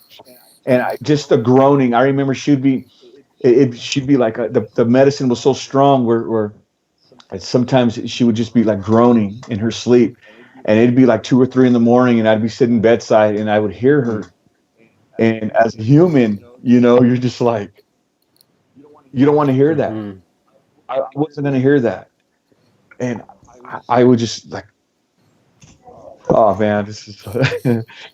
I would just hug her and, honey, I'm leaving now. I'll see you when I get home, and just so anybody out there watching, you guys going to church, and yeah, you might not be going to church for a long time, and that's okay. But when the pastor is preaching or when he's preaching a word, make sure you take Mm. notes. Make sure you write a scripture down. Make sure you put it in your phone because God gives you those scriptures, those words for times that you don't even know that's Mm. coming. Because it was those times where I told God, God, I'm going to bless you at all times. Well, why wouldn't I do it Mm. then? And best believe, guess who's dancing through the middle of the living Mhm. room, shouting out, pouring oil all over the place in Jesus' Mm. name. Because if Pastor said so, then you know what? I'm going to do it because God has given him a word. So you know what? I'm going to use this word because this is ammunition. Mhm. This is my ammo. I can't go punch the doctor in the face because I wanted to. What I do is I had to tell the doctor, you know what? She's going to be healed. Mhm. She's going to be healed. She's going to be healed. And I had asked him, are you sure this is going to work? And he said, Angel, I'm going to try my best. I said, no, that's not what I want. Mhm. And Michelle, who was sitting there, and she's like, Angel, honey, I trust him. Mhm. I trust him. And I'm like, all right, doc, you know, and he goes, Angel, I'm going to do my best to take care of Mhm. her. But that's not what I wanted to hear, you know? And again, I would take it to God, and by her faith and her confirmation and her resilience that God was just going to do it. God was going to do it. God was going to do it. Well, guess what? You know, we shared so many times together, just intimate conversations, and we never spoke of it as Mm. cancer. We never spoke of it as Mm. chemotherapy. It would Mondays I would have off, and she would go to therapy, and she would go to therapy with my father-in-law, and I would take the baby, and the baby, Liliana, uh, she was like, Daddy, where's Mama? And that would break me Mhm. apart, and I'd have to turn my head, and I'm like, Mhm. she went to the doctor, and because I told myself I wasn't going to lie to her, Mhm. and I said, she went to the doctor, she has to go get checked up. Oh, okay. And you never know that what's going on over there while we're doing the dad thing over here. It's a, you're just, God, I know you're bringing me good news today, God. I know you're bringing good news today. You said and that's all. That's all I had. Mhm. And we spoke we spoke it, and she said, don't ever call it by its name because then you're accepting. And I said, oh, honey, I'm sorry, I won't. Mhm. You got it. Mhm. You know, I, I checked walking in the house. I remember one day I was like, honey, did you go to your chemo? It's not chemo treatment. Okay. You understand? It's don't call it by. Why? Gee, like, I respected that. I'm like, all right, we're on a different level now. Mm-hmm. Okay, Mm-hmm. okay, I like Mm-hmm. this. And she never spoke it by its name. And through that time, November 3rd, she had her surgery, and that was our 7-year anniversary. And that wasn't a bad Mm-hmm. year.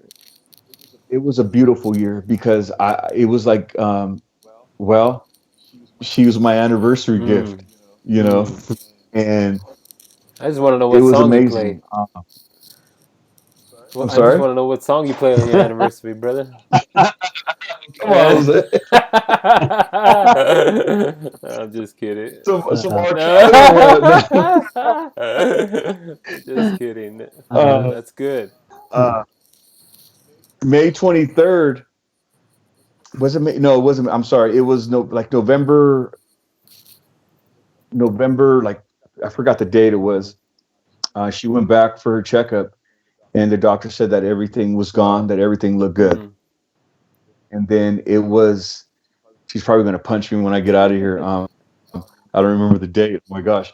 Uh, it was like November 27th or Mm. something that she had came back from her scan, and she was at the door, and she said, honey, they found no cancer at Mm. all the cancers. wow. And it was March 23rd or 25th that she was able to ring the bell at the cancer center because she was cancer free. Wow. And got colorectal Man. cancer, liver cancer, and in Jesus' name, So through that time, we didn't have time. I didn't have time to be Yeah. distracted. And I'm not saying that proudly. Leave. I'm not. You know, I learned a lot. Mm. You know, but I knew I couldn't give Yeah. up. I wasn't going to give up. I mean, I need my wife in my life, Amen. but I didn't Amen. have to be distracted. Mm-hmm. I mean, we had Liliana. But the way we look at each other, man, you're going to mess It's me all up. good. Uh, um, we look at each other, and she's like, "Why do you look at me like that?" I was like, "Honey, I look at you because I Come love on. you. You're Take it everything. easy. You know." Yeah. And, because you know what, I remember. Thank God for the you got to thank God for the Come on. couldas. So I heard somebody say that and it's that strength Yeah. that where it came from, where we're not going to give up. You know, and it's like you can concentrate like, oh my gosh, I just lost my daughter. Oh my gosh, my wife has cancer. Oh my gosh. Yeah, that's what we call the enemy wants you to believe. We call the bad thoughts. We call those the bad thoughts. Because it's going to take you to a dark place. It's going to take you to a place where you're going to be isolated. You're not going to want to answer the phone when your brother's calling you. You're not going to want to go to church. You're not going to want to have coffee. You're just gonna, you know, you're not gonna want to do anything Mm. because you're believing those thoughts. You're welcoming them in your mind, and then you welcome in your home. Like, you know what? It's done. Mm. I remember Pastor said, somebody, we're planning funeral arrangements, and she's having breakfast. Like, wait a minute, no, we're not going to do Mm. this. Heck no, doing this. No, she's going to be fine. Mm-hmm. She's going to be fine. And that's where God builds your Mm. faith. That's where God does the most work, is because even though you feel like you're broken in 100,000 pieces, kind of like the story of the man on the boat, the water. They're on the water, and the boat's going back and forth. And what do they say? Oh my gosh, the winds and the storms coming. We're gonna. And Jesus is like, stop, stop. You know, Yeah. and it just really checked me. So Wow. you know, Man. That's awesome. Powerful. Wow. Powerful. Yes, definitely. Man, Angel, like everything you talked about, I just been listening, here in the background.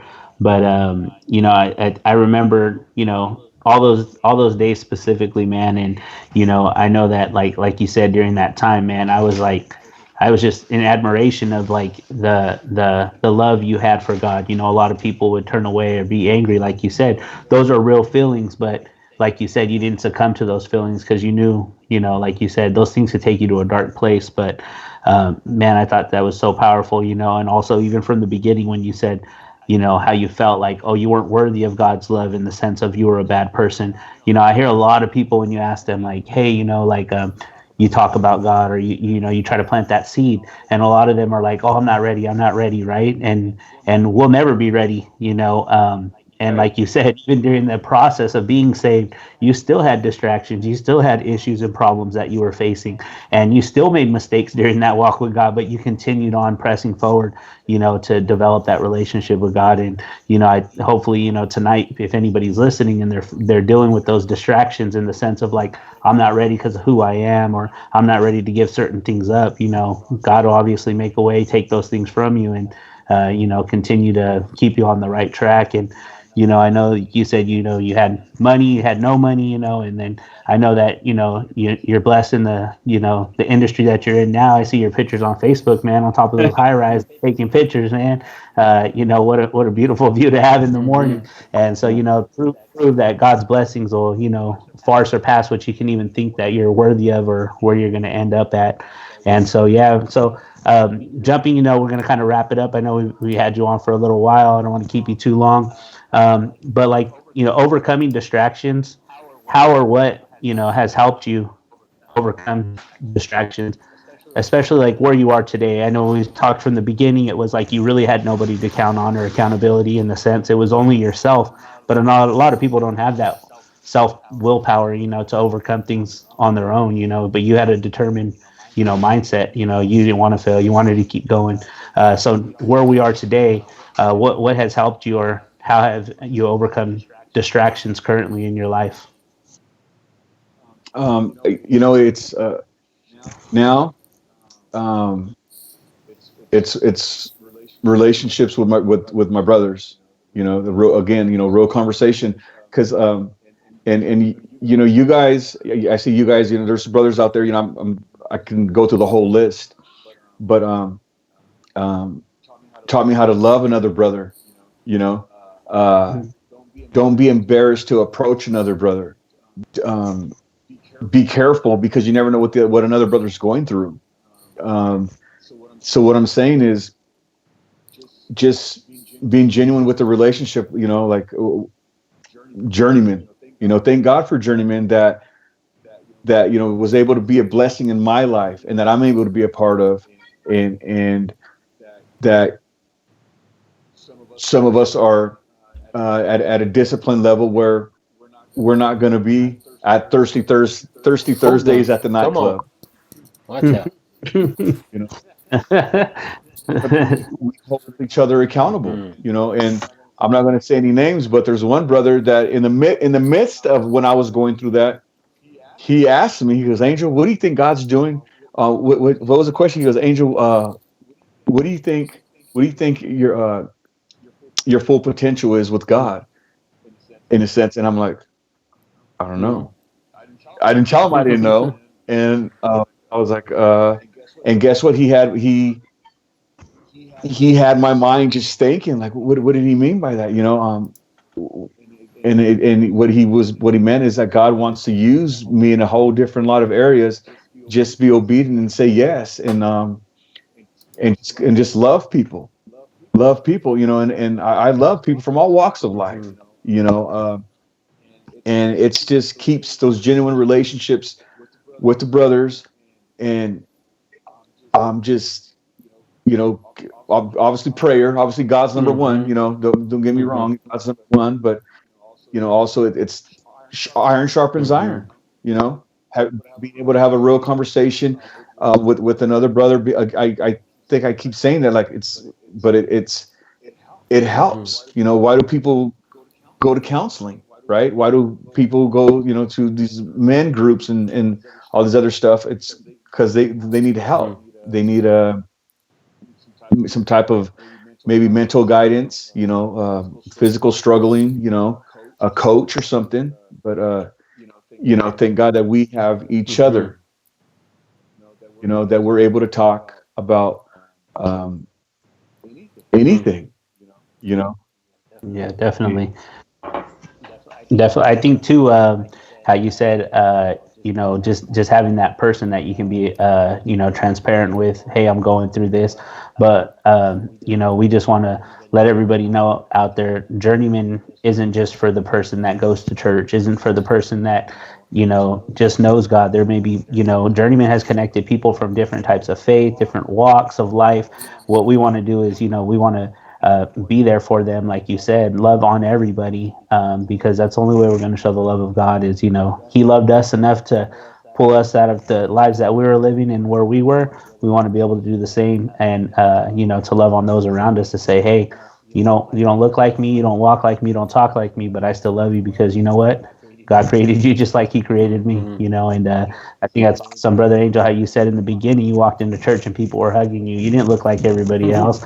I don't even want to get into the story how Pastor Ben told me not to wear shorts to church, but yeah, watching, private message Oh, me. I was I'm just kidding.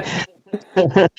But no, I'm just kidding. But I think it's awesome, man.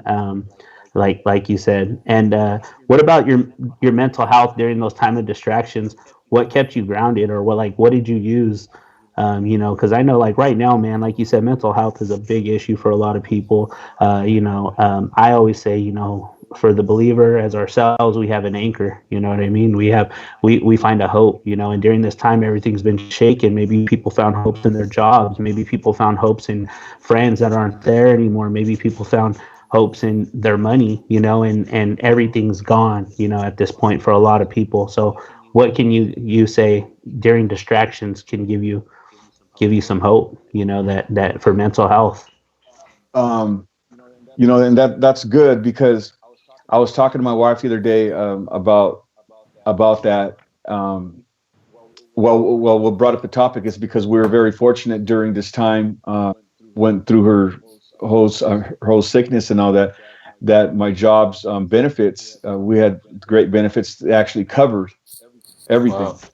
and I'm talking about almost in the hundreds of thousands of dollars. And um, I opened up the envelope one time, and I'm like, oh my gosh, it's a bill. Like I'm gonna have to sell the house, and literally this was just what like through I'm like a couple of months ago, and it's everything was paid, Wow. and even called my administrator, and he's like, Angel, don't, you're Wow. good. She's good. She's covered. Man.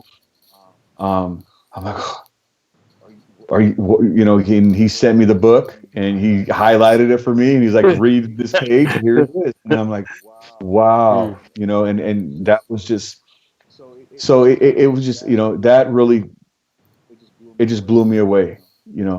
I'd have to say that was a God moment, right? Because I didn't know what kind of, I mean, I knew we had good benefits. I just didn't know that this is just, Mm-hmm. you know, um, just abundance of great blessings, and one thing that helps me with my mental health is just, again, just trying to stay spiritually fed, and just feeding my mind with you know with Mm. positiveness, that even though things might not look great, but look around.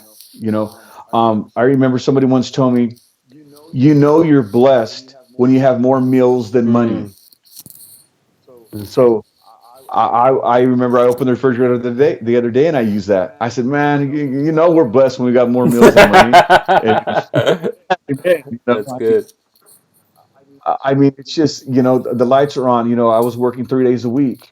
Um, the bills are being paid, and people maybe now have to put down their titles. I think I was telling my wife that, people that were full-time teachers, full-time, professionals, administrators, all this. Guess what?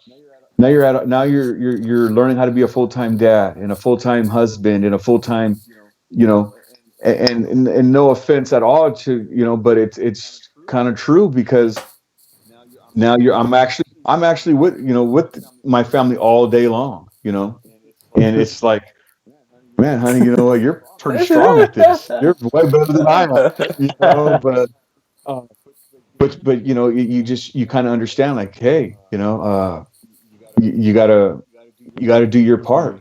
You know, I can't just be like, oh, hold on, honey, my shift doesn't start till 3 o'clock, because if I was still working, I barely would have been getting home. And no, it doesn't work like that. Like, Mm-hmm. just, hey, you better go wash some dishes. You better go fold them clothes, and plan your meetings accordingly. If you're gonna have a meeting, I got to be in class. She does a lot of online classes, so it's like, oh, just learning a lot of different things about each other, but talking, talking. I mean, I, I'm not prideful at all. I used to be, but I know where that took me. I talk to my wife. Honey, I have a 23-year old son. I check on him. I have 12-year-old and a 14-year-old. I got a 4-year-old. I have my grandson live with me. I have my 21-year-old daughter. You know, um, these are all good things. But it keeps me grounded, because I'm like, well, yeah, I know this is going to pass. I know maybe money's not what it used to be or whatever. We're not able to go to these certain places. Um, and again, I say it again, a call to one of you guys, you know, Brother Richard, RJ, Jose, get connected, know somebody. No, I don't know, go talk your neighbor, my uncle down the street. We go to Bible college together. Sometimes we help each other with our homework. I mean, you got to get out, you got to talk. What's on your mind? What's really bothering you? Instead of keeping it hidden, it's not going to do anything. So to get, that peace of mind, um, talk about it. If not, find somebody. And no, hold on. I'm not saying, go find somebody from a different sex and be like, hey, Mm-hmm. girl, let me talk to Mm-hmm. you real quick. Like, come on, bro. No, that's not what I'm Yeah, that's saying here. good. I'm just, I'm saying, hey, you know what? I'm Mm. struggling. Oh, you are. Well, guess what? I am too. Mm-hmm. We're struggling together. So that's just the way life. It's just the way it is. But the last thing I want. I mean, I have family members that battle with anxiety, battle with depression, we're battling with depression, and it's like just hearing their stories, and how their symptoms. Um, they found something, talking, communicating, relationships, going out for walks, stuff like that, um, helped helped a lot. And just don't focus on the problem, because of course you're going to focus on the problem. Well, guess what? We're going to drive ourselves Mm. crazy.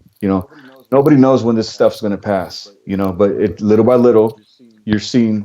I think we could see on the horizon. I think we could see the sun. So I feel Mm. good, and just find a Yeah, friend, find somebody you can trust, find somebody you could talk to, and that's what it's all it's about. good. I think I would feel better talking to one of you guys or anybody else, that's just that you're comfortable Mm-hmm. with, and able to share those intimate thoughts and those personal feelings that we're going through at this time. Yeah, So no, man, that's good. I think, man, Angel, I was so excited when you said yes to coming on the fight night, man. I've been thanking God for you. Just thanking God for the moments of intimacy that we've had during the right times. Let me tell you that. And just being able to have that in your pocket at any moment is a form of mental health that helps men thrive in their physical, emotional, and mental aspects in their life. You said the scripture, body, power, sound mind.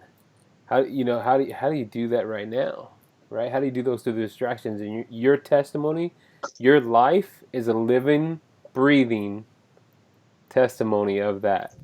And so, man, my hope is today that through this session of Fight Night distractions, um, maybe somebody has been going through something similar to what you shared.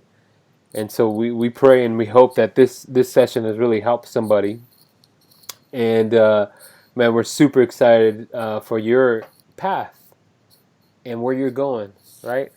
And I'm going to end with this question, and um, I think that every man has, and I think Pastor Zeke said a comment. He said the distractions that happen in our life are not to discourage us, but rather to come to wake up the fighter that God puts inside of us.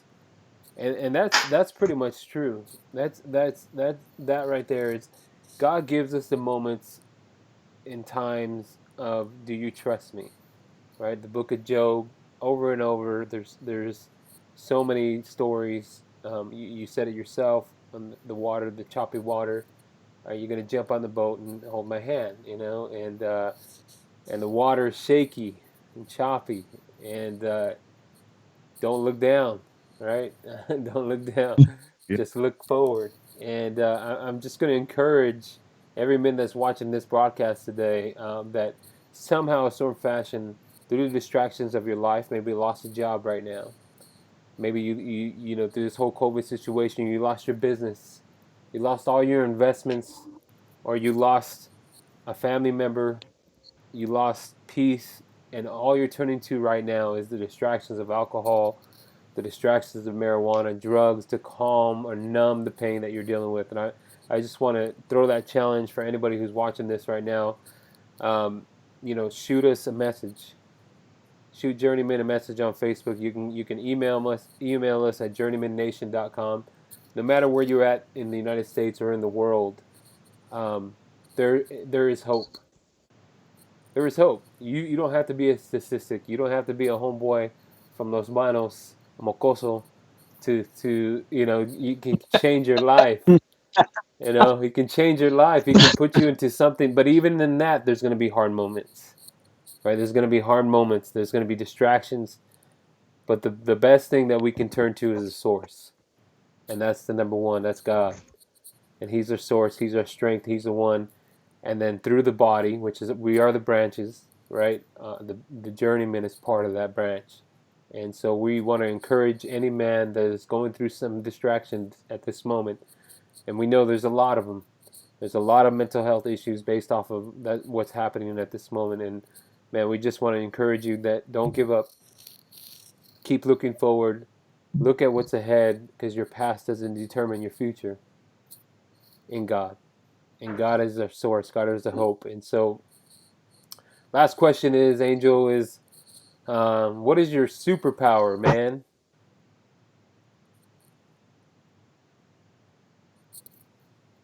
Oh man, What makes you feel like Incredible Hulk?